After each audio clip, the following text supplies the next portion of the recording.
از کجا توقع بکنیم که ملت ارتقا بکنه، این ملت جور شوه، این ملت دیگه هم سالم شوه؟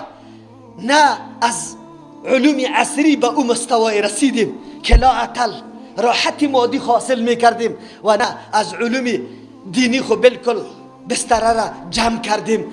الله حافظ گفتیم که ما با قرآن ضرورت نداریم، با حدیث ضرورت نداریم. الله یارتان شما بره شما کنه فکرها تا آلی را امروز خوانه از فیسبوک ها و اینترنت هایتان ملحدینی که در امریکا و روس و در لندن و در فرانسه و در جرمنی نشسته میگه ای دینی عرب هاست، چاردان عرب آمده ای کارا را میکنه، در سخت فتنه هاست. ما در ضمن سخنهای خود یک گپه به حکومت هم اعلان میکنیم که حکومت هماهنگی عقیده یک مردم با مردم دیگه ایره اینطور فکر نکو که تو امو مردم هستی، تو اونمو هستی. چرا تو رفع الیدین میکنی؟ چرا تو امین به جهر میگی؟ چرا در جمعه یک خطبه میگی؟ چرا تو درس قرآن میکنی؟ این دستورات الهی است، این گرفته شده و پیروی شده از یک شخص نیست. بدانه یک کمی فکرتان در کار پرته نکنه حالات ببینه از چی کنترل کنی. این ملت کجا بروه؟ چی قسم بکنه؟ این جوان کدام طرف شوه؟ اگر مدرسه را تو نمیگذاری به اون حسابی که من میخواهم که قرآن و حدیث باشه، جوان کجا بره؟ چی بکنه؟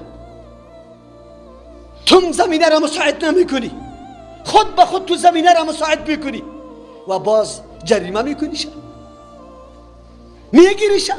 چرا؟ او خواسته است. دین تقاضا داره، دین خدا. هر کدام ما میخوایم دین خدا بفهمیم. از کجا میفهمیم؟ در شکم مادر یاد گرفته میشه، در خانه پدر یاد گرفته میشه تا که یک مرکز نرسه. ولی یک گپ آخر میزنم، لعنت الله به او شخصی، لعنت الله به او شخص. شما امین بگویه.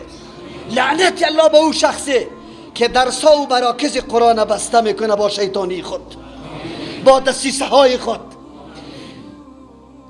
با برنامه های ابلیسی و شیطانی خود درس قرآن بند میکنه. او مردم ایره بدانه، شاید مرکز و درس قرآن بسته شوه ولی ایره یاد داشته باشی که در تاریخ زندگیت اتور لکره در عمل نامت زده ای که نخواد ششته شوه. باز در پیش الله به هزاران دفعه توبه بکنی ولی قبول نشوه. به اینمی قدر ریش میایی درس قرآن به محض گپای عادی بند میسازی، پیش الله رفته نیستی. الله از پیشت سوال میکنه. نکو. اگر یک عالم ما خدمت قرآن میکنه نکو، بان بگذار یک شار مسلمان بله مراقبت کو، بیا بیشی انتقاد کو، اینی گپی تا خطا گفتی، بیرون از قرآن گفتی، بیرون از دین گفتی. از انتقاد ما قطعا گریز و فرار نداریم، گله نداریم. انتقاد کو ولی دسیسه جور نکو. جال شیطانی را اوار نکو که مانع درس کتاب الله شوی. باز الله تبایت میکنه. به الله قسم ایره بدانی اگر این درس ها را بند کردی، اگر سری خودت چیزی نشده، میبینی که اولادت کور شوه، اولادت شلوشود شوه، اولادت نعوذ بالله زناکار شوه، در بدر خاک بسر شوی، ایره باید بدانی این دین است. وظیفه تنها ملا نیست، عالم نیست. این دین وظیفه تنها من نیست، همه ما واجبه ماست، فرض ماست، لازم زندگی ماست، لازم دین ماست که ما از چی دفاع بکنیم؟ از دین دفاع بکنیم، دین خود فرا بگیریم. قرار هر کاری که میشه خب من مسلمان نه سری مسجد الله غیرت میکنم، نه سری دین الله غیرت میکنم، نه سری کتاب الله غیرت میکنم.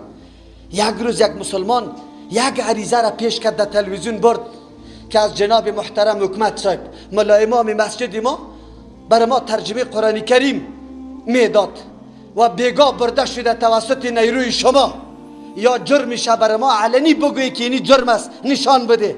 و اگر نیست ما را خیر جواب بده که نمازم نخوانیم، دروازه مسجد بسته کنیم. اگر جرم نداره چرا عالم برده شوه؟ چرا مورد علت و کوبی اینطور کسای قرار بگیره که او حتی کلمه را هم یاد نداشته باشه؟ باز چرا ما همت نمی کنیم؟ اما قدر عالم کی معلوم میشه، کی برای آدم واضح میشه؟ زمانی که از این دنیا بروه.